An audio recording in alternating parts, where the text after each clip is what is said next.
everyone. I am honored to have you join us. I'm Michelle Vitas, founder and CEO of Slate Advisors.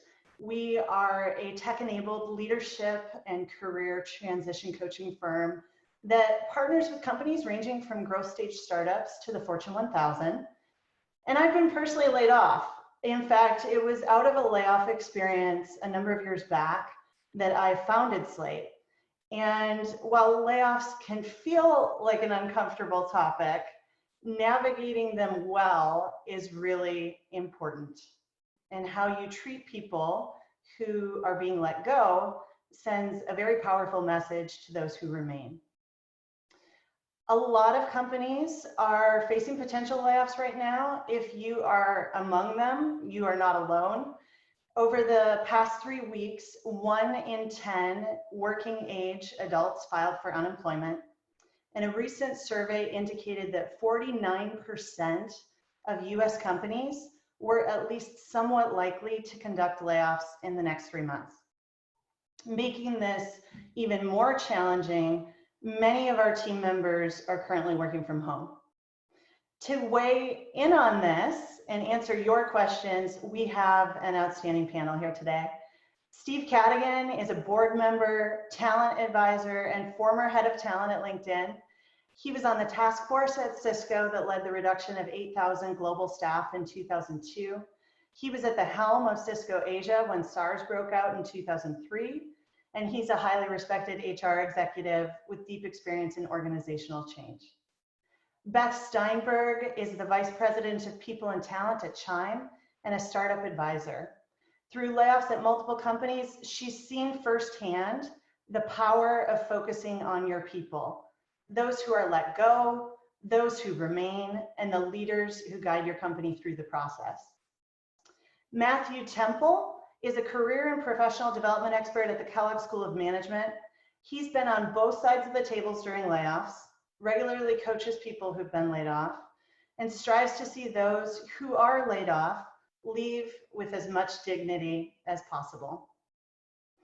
Today, we'll be discussing what's unique about navigating layoffs in the current environment, adapting your plan for layoff notifications, equipping your managers, and casting a future vision. More than anything though, we are here for you, and I want to invite you to use the Q&A button at the bottom of your screen to ask us questions throughout the discussion. We're also going to leave some time at the end for additional questions.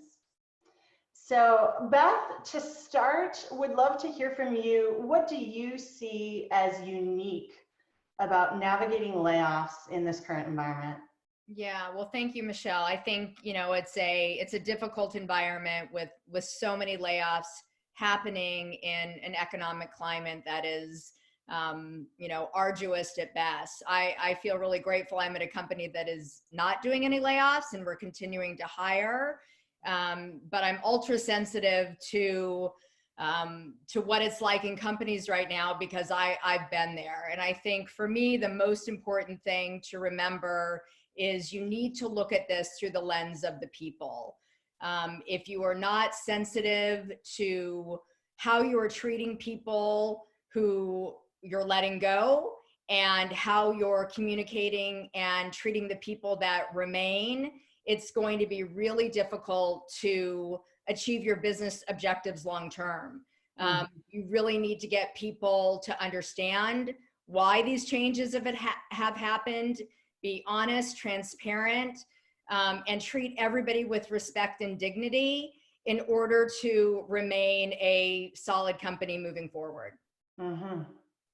Great. And Steve, anything to add there about what makes this time unique for navigating layoffs? Steve, you're on mute.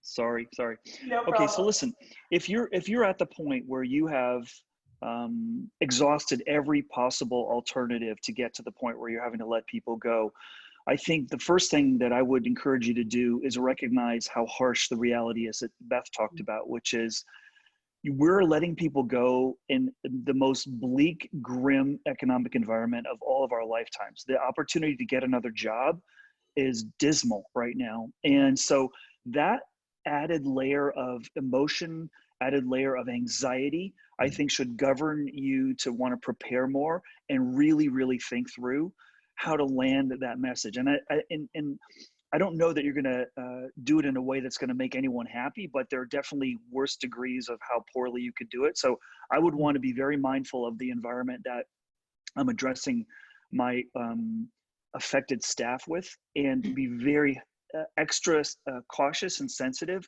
to how hard it's going to be, even to the point where, you know, you're having to do this in a way that we've probably is suboptimal. And that leads me to the other thing, which is recognize in when you're having these communications with the people that this is not the way you wanted this to play. This is not the kind of environment you would rather meet with someone, you know, face to face in person, but it's just not possible right now for obvious reasons. Yeah. And when we were talking earlier, the topic of not knowing how long this is going to last also came up. So what makes navigating layoffs in this uncertain environment maybe a little different as well? Yeah, I mean, this is where planning for how deep to cut becomes almost impossible. Like, how long can you sustain when you don't even know, you know, how long some of the restrictions are going to be in place, the disability for people to meet, and the social distance requirements. It is really, really hard. And, you know, it gets to something which I've spent most of my career thinking about, which is, you know, from a context point of view, how to look at this is really, I think, try to focus on trust and, you know, how you run your process, how you run your communications. Is that resulting in building greater trust, not just for the people you're communicating to that have to leave, but to the people who are staying with you, you know, and be very, very. I'd like to talk more about that, because the communications are even trickier in a remote environment. And we've seen several companies deliver layoff messages via large group video calls and face some criticism around things like leaving participant videos on, or disabling chat, or having confusion when people join late. So we're seeing that remote communication is a challenging one. Can you speak to that, and how might companies do it better? Yeah, so I guess, you know, my preference in the best of times would be that you have an environment where you're controlling everything. You have a company meeting, it's all live, and then you set up one-on-one meetings with the affected people. You can't do that now. And I think my bias would be that I would sacrifice the need to let everyone know at once. So in normal times, you want to try to avoid rumors growing, okay? And I think, you know, those of us who've been in this business for a while, most companies or most employees are expecting something bad is probably going to happen right now. So managing the rumor flow is over. So I wouldn't build a process that is trying to manage the communication tightly. I would build a process that allows me to try to deliver a more intimate message to a smaller group than an impersonal one to a larger audience.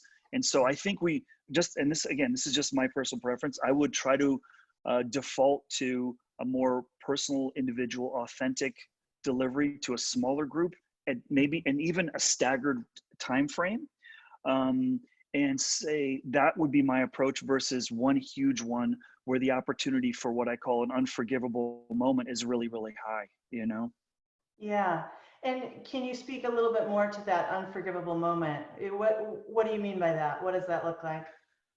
Well, I feel like in times of extra emotion, as we're experiencing right now, where people's anxiety levels are really high and we don't have visibility of the future. I mean, human nature is I want to know if I'm safe, and we don't know so many elements of that right now. So I think we're measuring leaders' decisions and actions and communications with more scrutiny. And so I think that's the backdrop that I call, like, you know, we're seeing now a slow stream of these communications of reductions that are not going well. And I would not want my company to be on that list. And so and again, maybe it was someone had a bad day, you know, on a Navy ship, or maybe there's, you know, things behind it, but no one's being very forgiving right now. And the thing to remember, and we talked about this in our huddle before the conference here, is people who leave are, and the access of your recovery plan, people are going to know how you did this. And people are going to see that maybe you didn't get your CEO or leadership team in front of the company. You had some unknown person deliver some awkward message. That's not going to play well for you. And so I would, and the problem is for all of us delivering it is, I get it. You're worried about the people you're letting go and how they're going to react. Don't over-index on that. Be mindful of, this is our future. This is a cultural moment that people are going to really measure you by. So that's what I mean. Great.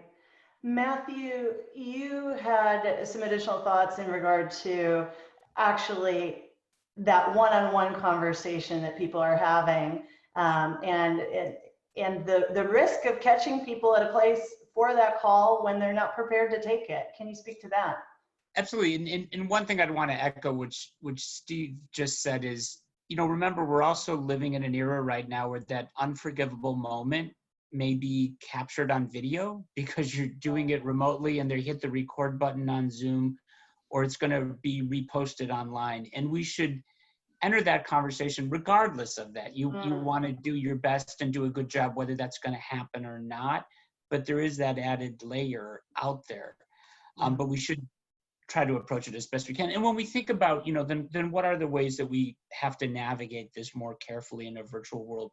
One thing to recognize is many people are working from home, and their home environment has changed. Their kids who are at college are back home now. Their partners are back home. They might have roommates nearby. So they are not necessarily working in a private room or area. And so you may want to say to them at the beginning, can you move into an area where we can have a private conversation so they can see that coming? How do you preserve their dignity? You also probably want to check in and make sure they're ready. You may want to start by saying, I need to deliver some challenging news, and I want to make sure you're in a place where we can talk privately again. You may want to give them the option of turning off their video, and just so they can expect that. And then finally, how do we get to the point quickly and not ramble? They know something difficult is going to be coming, so cut to the chase. Yeah. Beth, anything to add in terms of the navigation? Yeah, I mean, I think, Steve alluded a little bit to this, but since it is such an unprecedented time in the economy, I think practically speaking, when you're thinking about what you can offer employees that are going to be exiting your company, you need to think very broadly about that. So little things are going to matter a lot to people right now.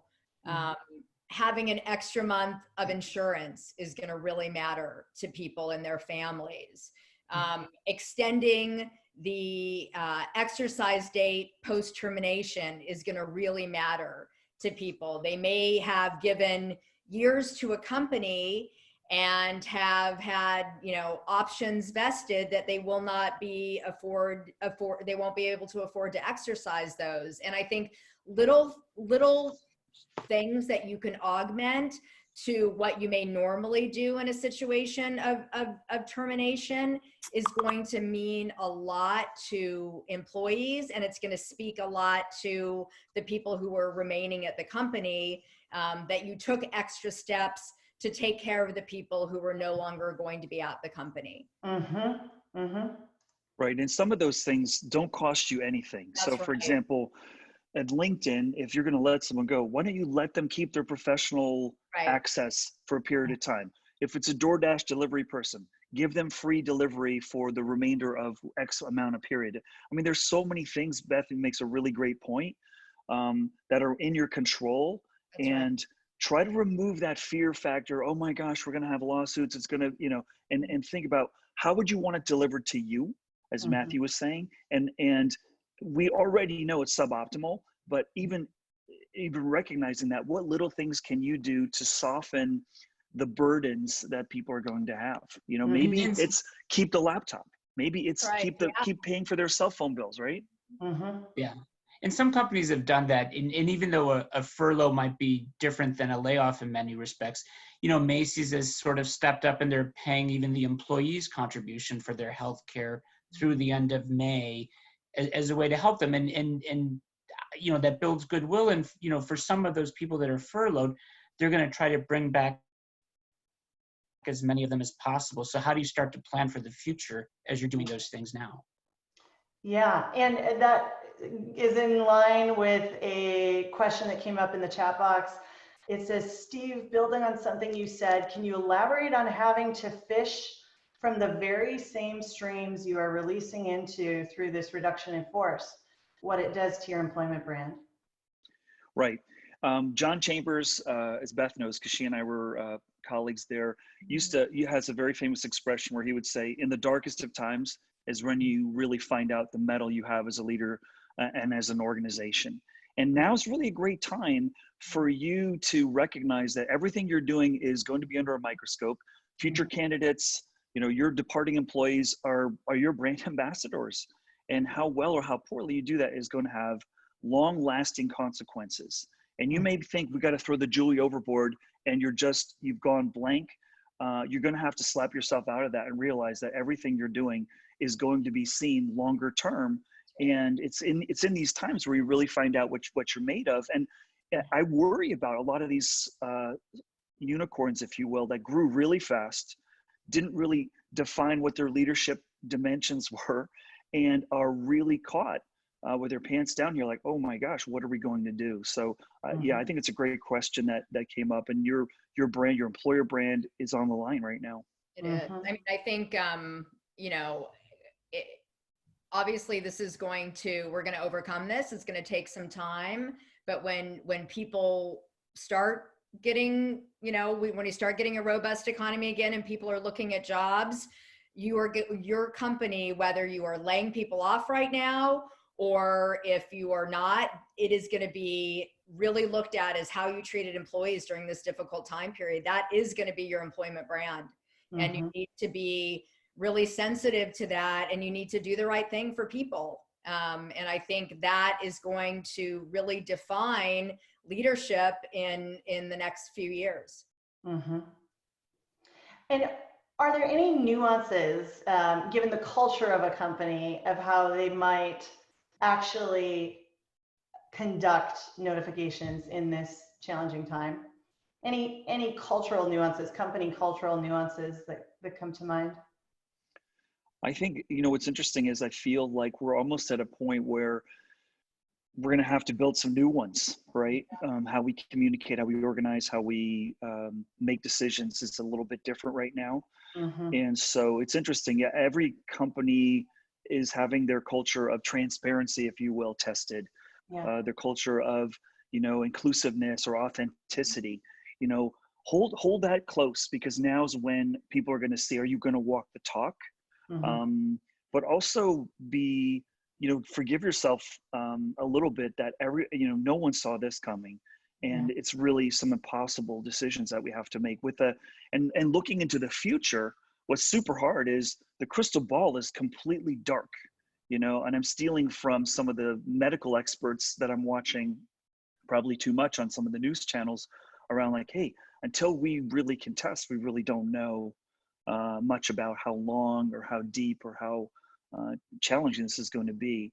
And so, give yourself a little bit of a break as a leadership team around, okay, we don't know, but as much as you can, and I would try to tell this to my organization, we don't want to have to keep doing this month after month. So we're trying to take a measured reduction in cost cutting as much as we can. But, I'd like to sort of throw this back to Matthew and Beth, because one of the things that we've noticed, and I've noticed this in other reductions that I've done, is sometimes it's the frontline staff that mostly gets reduced and not the senior levels. And I don't, what do you guys think about that? Yeah, I mean, I've thought a lot about that, and I don't, of all the big layoffs that's happened, I honestly don't have a great perspective if it has been across the board or if it has been just, individual contributors.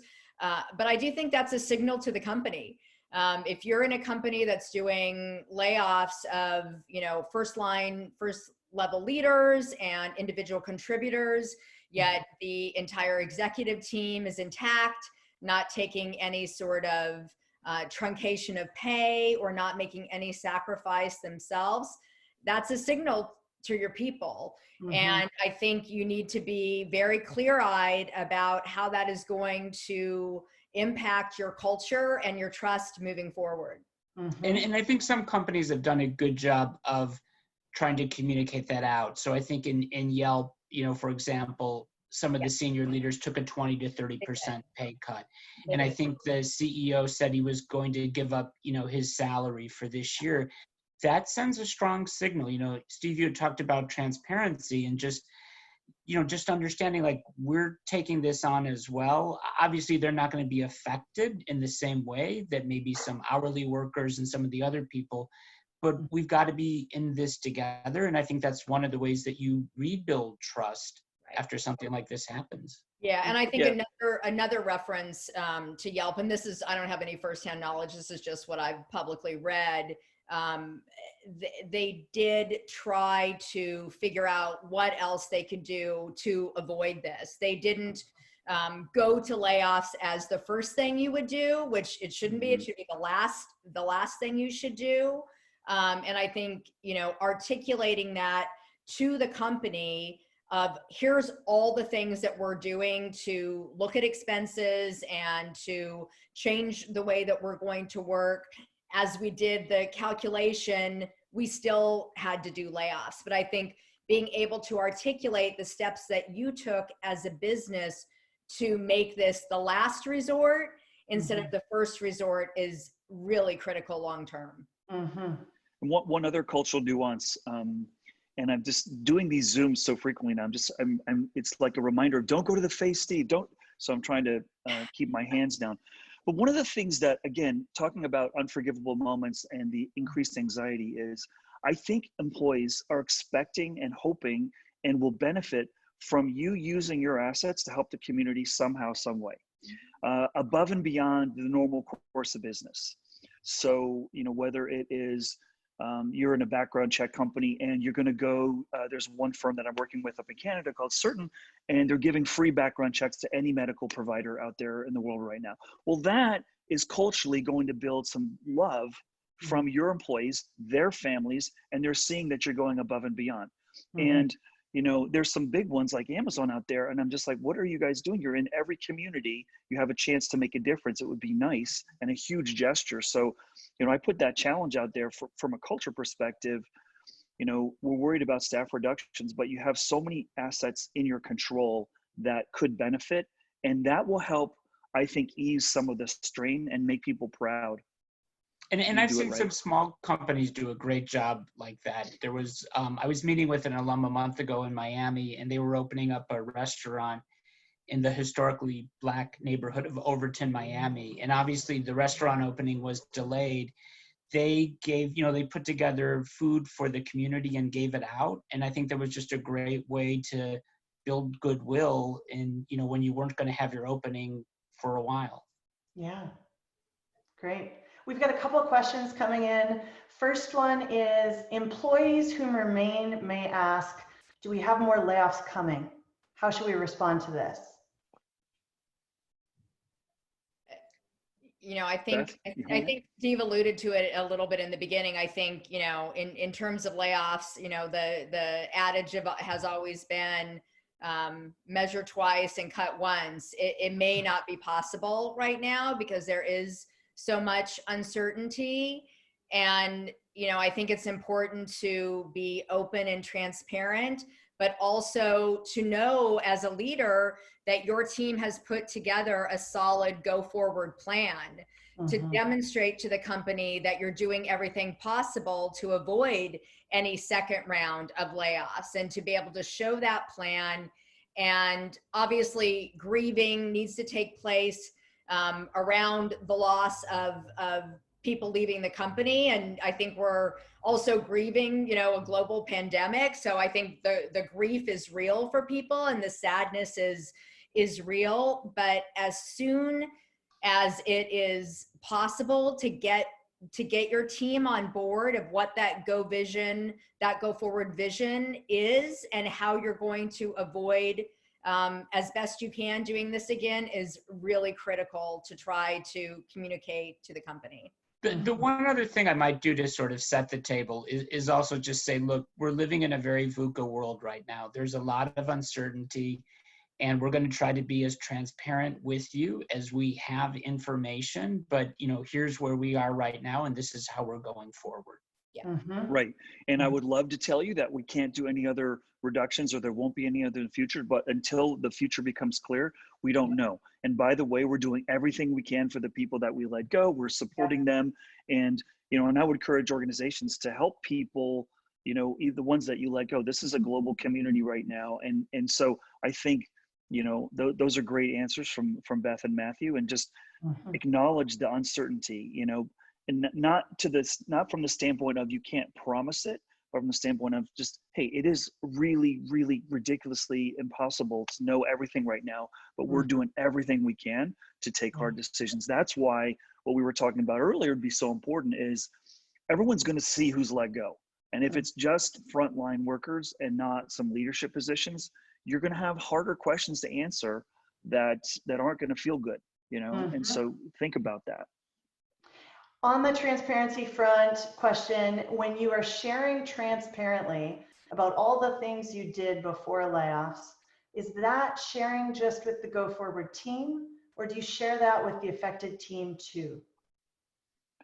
Yeah, I guess my knee jerk is you could go either way on that one. Probably the impacted team wants to know that there was a lot done, but they really want to know what does it mean for me? And I would want to answer that first. If they want to ask me questions, I'll probably tell them, but I could go both ways on that. What do you think, Beth? I mean, I think as much, if I was delivering that message to someone right now, I would want them to understand that sincerely, we tried to look at every single thing that we could do before we did this. So I may not share, complete detail, but I would definitely want to share, this is the exercise that we did. Here's what we came up with. So people understand that this was an analytical and planned process and not an ad hoc process.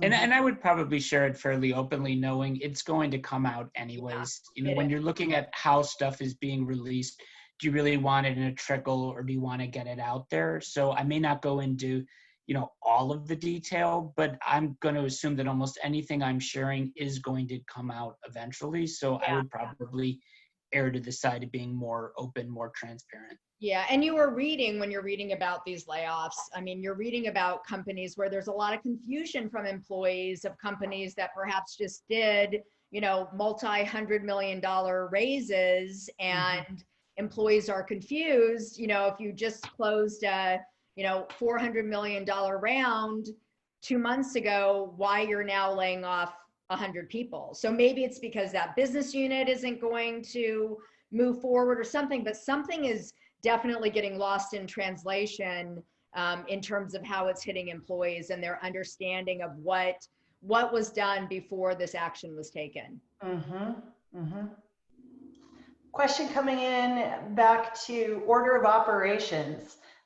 Is there an order of operations you recommend? One-on-ones, then all hands with affected and Go Forward team, then all hands with just Go Forward, or all hands with everyone? What do you suggest on that front? I guess the first question I would have is depends on how big and how capable your leaders are communicating. So what assets do I have? Do I have trust that my leaders can land this well, and are they prepared? My preference is always let the impacted people know first, and then have all hands with the folks who are still with you to cover that.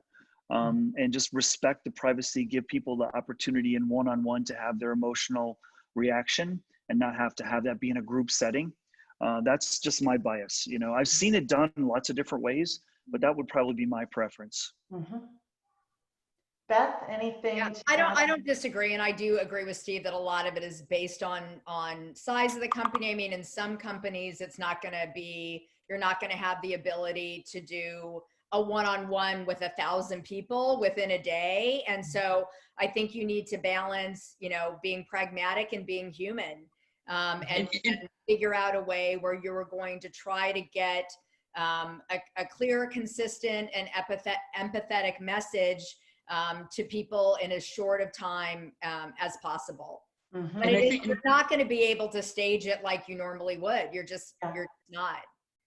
No, and that's what I was going to say. I think what's just really unprecedented about this is the scale. You know, it's 1,000 people at a time, or, you know, Macy's, it was having to furlough 130,000 people.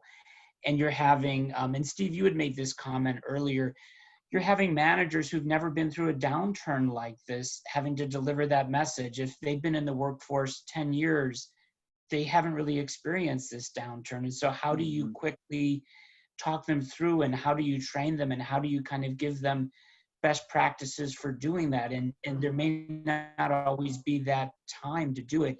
And so I think that's what's been such a struggle for so many companies right now.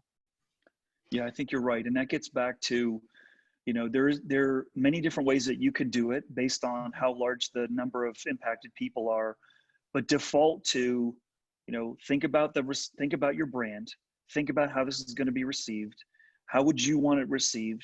If you have people who have been laid off, please get them on the leadership team, get them to share with everyone else how that felt, and then try to architect the best possible approach that you can. No one's going to blame you for not doing it perfectly if you really tried hard to get it right and explain to them why you did what you did, right? Yeah, and I think also just being honest, like this is new for everybody. There is no playbook for laying people off in a global pandemic, you know, and having some vulnerability yourself, as well as obviously you're trying to, you know, deliver a clear message, but, you know, people know if you're hurting too when you're giving this and giving those messages. And I think, you know, if it is not hard for you, you probably shouldn't be in a leadership role. There's a question: if the layoff is driven by a financial situation and you can't offer any severance, how will you deliver that message, clarify and justify? Yeah, it's just, if you don't have it, you don't have it. You know, what I would try to do is find some other way to buy time. And whether that's, we're going to keep you on the payroll at 50% for 3 weeks, or something to soften that. But it's not in a lot of states, it's not statutorily required. But I think there's an expectation that people will want that. So here's what I would say. If you're in that situation, I would get my lawyer, my legal team to understand everything about unemployment, everything about what the government funding has provided, and make that pathway easy. You know, remember, my family is not able to work because of this. And so we went to try to navigate the filing an unemployment claim. Good luck with that. Okay. Like hours trying to figure out, and talking to people and trying to get not easy. If you can help people navigate getting access to relief somehow, I think that will help build you some goodwill. I have another comment coming in from another participant. One thing I've seen make a big difference for those leaving and those remaining is making efforts to appreciate the contributions and personalized farewells within the team. You know, something that doesn't cost money, showing appreciation for someone's service makes everyone feel better about the organization if they feel their years of contribution are valued and remembered versus an abrupt cutoff.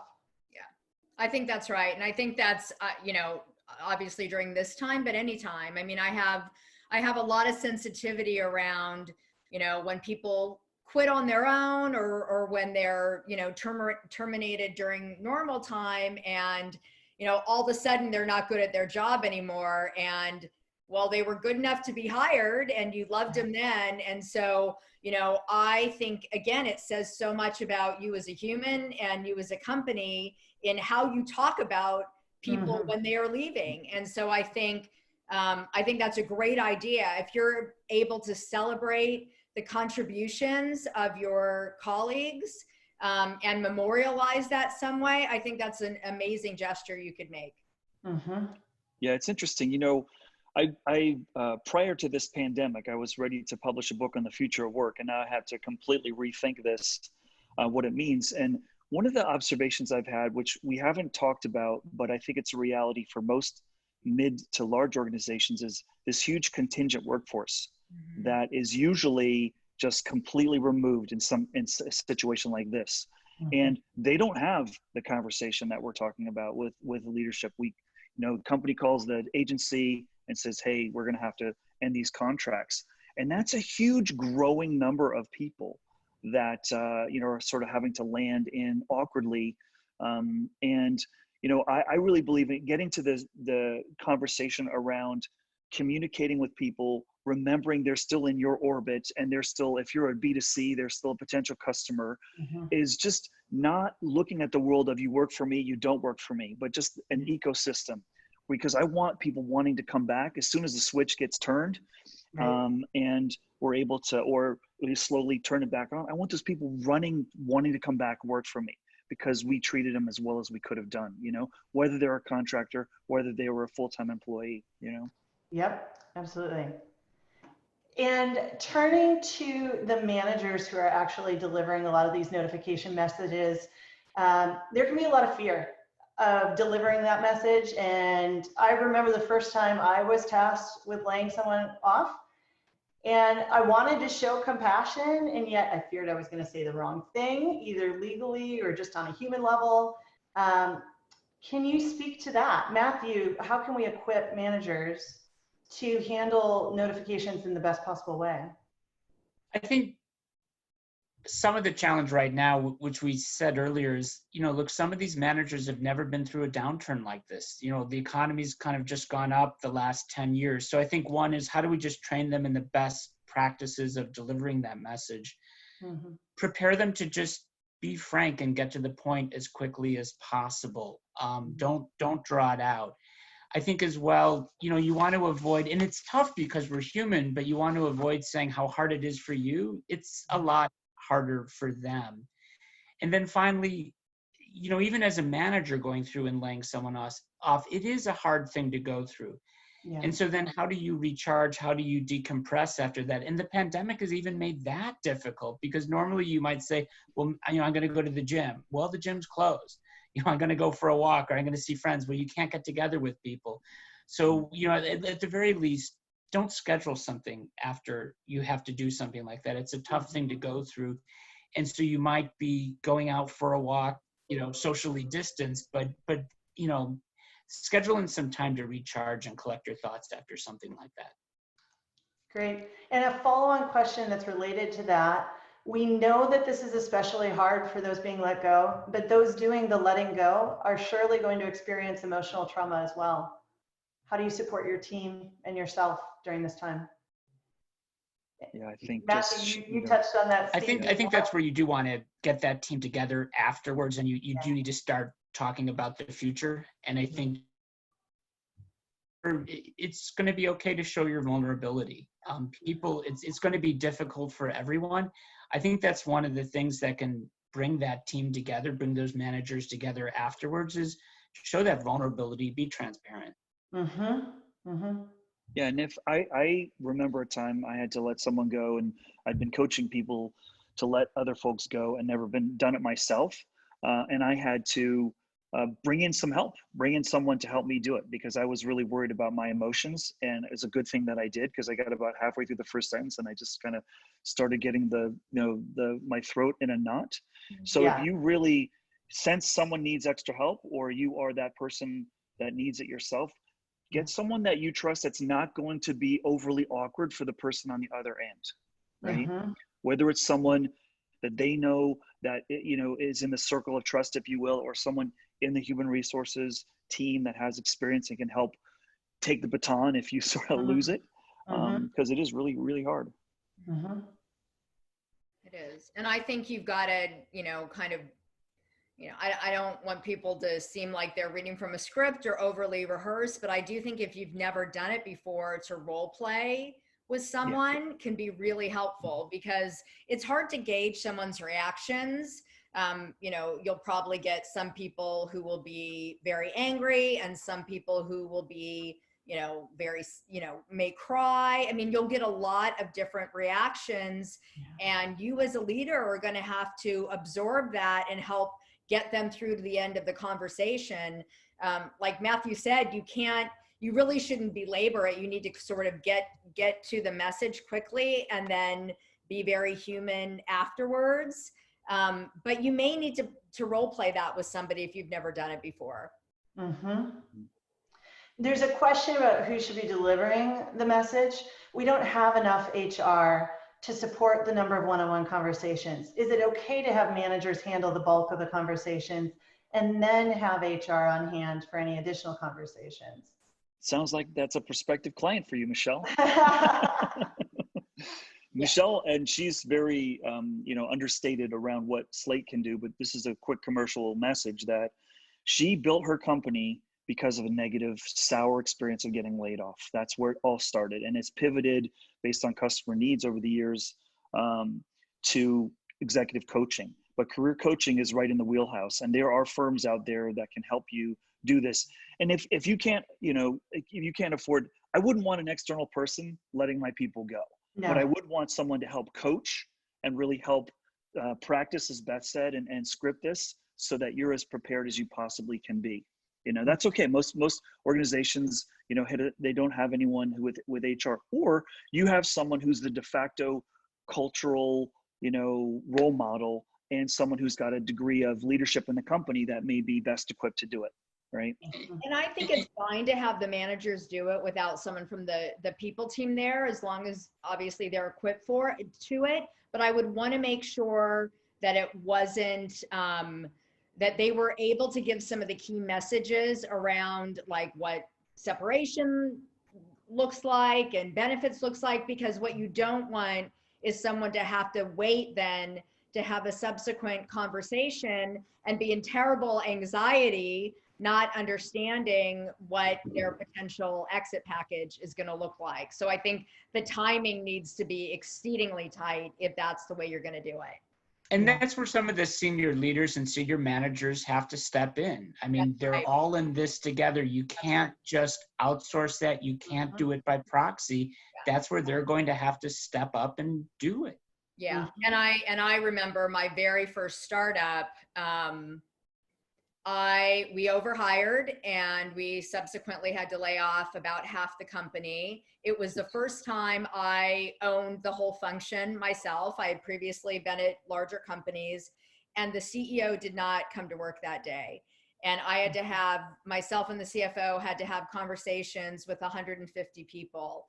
And it was a pivotal point in my career where I truly understood that, if a leader is not ready to be in there with you, the leader should not be the leader. And so you do need all the leaders in the company to step up, no matter how difficult this is. This is where true leadership is going to show up or not show up. Mm-hmm. So we spoke to the manager's role in delivering the notification message. A question came in around what examples have you seen of folks helping their laid off employees with recruiting efforts? Are there tools or best practices that you recommend? Yeah, so I've seen a ton, and they're out there right now. So if you're looking for it, you won't have to look too far. The Chronicle in San Francisco has got an ongoing list of who's hiring. Search firms are doing that. What you want to do is call, if you're a manager and people letting go, call all your network and let them know what's happening now is people are cutting into bone and A players are getting released, which is really hard. So there's really good talent out there. So, building some of those lists, doing networking for them. There's and then, if there's a team of people that is really well networked, get those people out there circulating, doing that, get a hold of, temporary agencies, whatever, because there might be some short-term work instead of long-term work that's available. So try to, really network. And then it comes to, help people with their LinkedIn profile, help them, brush up their networking skills, all these other things. And maybe you don't do it yourself, but you say, hey, here are the top classes on whatever fill in the blank, online learning platform around building a platform, building your interview skills, activating your network after a downturn, all these things. So they're like, boom, you're leading them. And they're maybe not ready for that yet because they're in the sort of anger, denial, rejection. But when they get to the point of acceptance, that you made it easy for them to get there, right? Yeah. And I would say I've been very heartened by how, at least in, you know, the networks I'm in both coasts have really come together to try to share who's hiring, lists of impacted employees, and really trying to work together to try to see if we can help people within the people and talent community. Yeah. We deliver a lot of webinars and content to our 60,000 alumni at Kellogg. Those are free and open, and we've made many of those available to the public at large. So whether it's how do you maximize your LinkedIn profile, how do you create a powerful resume, how do you interview virtually, how do you lead through uncertainty. So we've opened up a lot of that just to help people in a time like this. Awesome. And then there is career transition services, which is what our firm does, which gives you that one-on-one support. So resume and LinkedIn profile support, as well as a career advisor to help you position yourself in your search and then execute a more strategic search. To Steve's point, we do see people tapping into skill development platforms, things like Udemy. We use a platform to help people prep for coding interviews for software engineers. So there's tools out there that can be supplemental and can help people expedite their search. Any thoughts on reskilling, moving talent around? Also, any chance you could share some of these resources for positioning yourself in the search? I'm glad to send, on the sharing some of the resources, I'm glad to send a follow-up email, and I can include the link to what Matthew described as well. Anyone else want to comment on the reskilling and moving talent around? I guess I would just say that this is a hard time to take on reskilling if you're not really sure how the world's going to look afterwards. But what every company is realizing right now is where they're exposed on their technology platform. Yeah. And so around managing remote teams and working from a distance. So to the extent that you've identified some things and you have people that you can help, point in the right direction, I would do that. I really believe the company of the future is one that's constantly doing this. You have to do that. People are only going to stay with you if you're invested in making them better for an uncertain future. And that came a lot faster than I was anticipating, but here we are. And as an employer, I would start giving that, it's a great question. I would start giving this a lot of thought because we're going to have to be a reskilling engine as any organization for the future, because most companies don't have a 10-year plan now. Maybe they have a 5-year plan. And this is going to make people realize that our ability to react is more important than our ability to plan, because we can't plan in an uncertain world. So, yeah.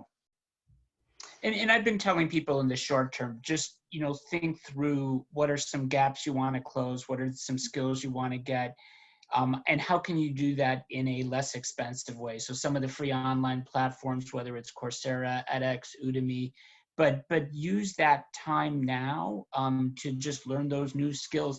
And the other thing that I've really been pushing people to do, get really good at interviewing virtually. There's so much of this is going to be done virtually. So whether it's making sure there's frontal lighting, proper placement, a good background, getting very comfortable, that's going to be a big part of people's search. That is time very well spent right now. And I also think we often, and women do this a lot, we often underestimate what we've accomplished in roles and what skills we've learned. And so I think it's a great conversation to have with a trusted person of, are you really able to articulate all of the things that you've accomplished, all of the skills that you've built? Because I think sometimes we're so in the day-to-day, we are not really seeing how much we've done. And I think it's going to be really important to be able to articulate it. Yep. Awesome. And so we've got about 10 minutes left. I want to make sure we get to the casting the vision piece of this all. So Steve, post-layoff, how should leaders cast the vision for the future and engage their retained employees? So I want to encourage all of you that are facing this unenviable task of having to let people go to try to get yourself to a place where you look at this from a opportunity to play offense than just an opportunity to be defensive, and say, you know what, we're going to model to the world and to this team and to our prospective employees that we are all about, leading from the front, about being authentic and real and genuine and standing behind what we're doing and helping the people that we're letting go. So I think, you have a great opportunity in really dark times to build that trust that we talked about earlier. And so in casting that, planting the real strong flag that this is a culture that really is going to be one that we'll get through this somehow. And we're going to build trust, even with the people that we're letting go, that we're treating with dignity and respect. That's how I would want to frame the vision of how to go through this exercise is, yes, we haven't been through it in a few decades. We haven't seen something like this before. Yes, we have a whole generation of leaders that are probably scared to death around what's happening right now. And if it's not just the communication, it's, are they next on the chopping block? So, how I would say, you can't make promises about the future. None of us can right now, but try to take an offensive mindset to say, let me use this and really show our true mettle, right? Matthew, anything to add in terms of the practicalities of that, of what it looks like to build trust with your remaining team members? I think a couple of things. I think one, it starts with communications. And I think, how do you communicate more frequently in particular? So I'm probably communicating 2 to 4 times more frequently with the teams I lead. My monthly meetings have become weekly meetings. My weekly meetings have become twice a week meetings. And so those check-ins are important. It's also become much more personal. In our first meeting after the world had changed, I had my whole team on Zoom, and we're used to working virtually. But, I asked 4 questions. I started with, how are you doing? How is your family and your friends doing? What's been most challenging? What's been one good thing that's happened? And it was really important to connect on that. And one of my coaches started talking about clients, and I said, I don't want to hear about them. We're going to get to them later, but this is about you. And probably a third of our meeting focused on that, but that's been really important to build that out. I think the second thing is really deepening some of those relationships with the people you work with. One of the fun things I do at Kellogg is I serve as a faculty advisor for one of our international classes. We meet winter quarter, and the students a little bit, and then you really get to know them that first day you're traveling with them. You get to kind of understand their eating habits, their sleeping habits, even their bathroom habits. And it's interesting. It's been very similar when you're on Zoom with your team. You're talking to people on Zoom and their kids hop into the background, and it's very humanizing. And you hope their kids don't say that funny nickname you have for your fellow colleague. And you see what people are, their at-home leisure wear, and you see their grooming habits going awry. And you see their funny backgrounds, and it humanizes us and it connects us in a really great way. And so I think one of the takeaways is we are connecting with our team on a more personal level. And I think that's going to really help us as we cast that vision for the future. Great. We've got time for a couple more questions. One coming in, we've done our best to deliver furlough and layoff messages with kindness and empathy, but we worry that impacted employees might still be inclined to make their frustrations public via LinkedIn, going to the press, etc. How would you recommend the company responds if this happens? The way I refer to this is, it's inevitable that you're going to have a sniper shot come your way. It's just inevitable, even under the best of circumstances and following the best practices. So the only way that drowns out is if you have more great feedback from other people that just makes that disappear, because it doesn't stand out more. If no one's saying good things about you on all these platforms, whether it's Glassdoor or LinkedIn or whatever, what have you, then that's going to stick out. But hopefully you build up some brand equity so that this will disappear. And I wouldn't try to close that down. This is where I see on some of the sites around companies, like immediately closing system access to people. People can still get word out, and the cell phone makes your employee a public relations department. The best way to mitigate that, again, is to have more good data about you out there in the world that makes this sort of seem insignificant, but also have a good process that, you run with integrity, right? Yeah. And I agree. I think it's going to be real bad form to immediately respond in a defensive way as a company around some of these messages, because, some of it may be real, some of it maybe not, but I think the emotion is truly real. And it's not going to be a good look, I think, to appear defensive. Mm-hmm. Right. And I think yeah.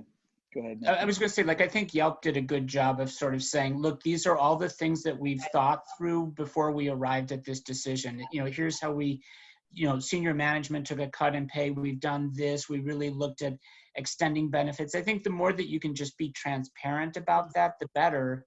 And then you don't have to think about how do I respond either. I mean, yeah, I think people will be looking for a leadership team that feels committed and accountable for this, and is not shirking accountability, because you are accountable and this is on you and this is your responsibility to manage. And I think the more that you can do that, the better it's going to land with everyone impacted and everyone who's staying. Mm-hmm. Another question, we've been doing so much to foster connection and keep people engaged while we're all working remotely. We have Zoom trivia and happy hour dress up days, etc. After layoffs, should you keep doing these things as scheduled, or pause Absolutely. to allow people that grieving period? 100%. Yes, absolutely. And maybe you have the first one, which is how can we help the people that just were let go? Yeah. What can we do to ease their burdens or their frustrations? I would absolutely do that. Maybe, as Matthew says, maybe you do it a little more frequently to help people work through this. The less you gather, the more people can stew, and this stuff bubbles up and takes on a form that you can't manage necessarily. So I would absolutely encourage you to continue. Yeah, We've done a lot of virtual happy hours, as well, just as a way to connect people where we actually aren't talking about work. It's just really a way to kind of connect them and bring them through this together. And those layoffs are going to come up, and you'll need to address them and talk about them. Just talk about the people who've left. You acknowledge it. It's not, you don't suddenly turn off a switch and that's it. Yeah, I wouldn't, though, kind of over-index on manufacturing fun during this time period. I do believe you need to continue the things that you were doing and find, ways where people can gather and talk in a safe way. But I would be sensitive around putting a bunch of activities in that may seem, tone deaf. Mm-hmm. Great point. We are 1 minute left. Final comments from the panelists.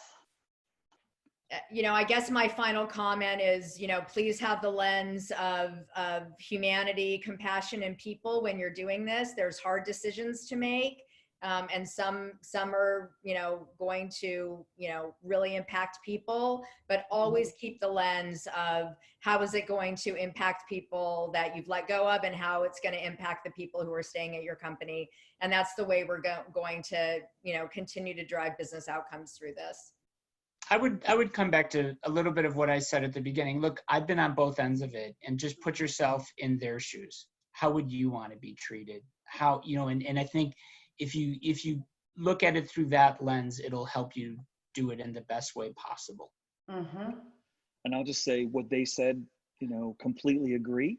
The other thing is, if you've never been through this and you're scared and you have a leadership team that's never been through it, please be careful that you don't just follow the employment lawyer's script.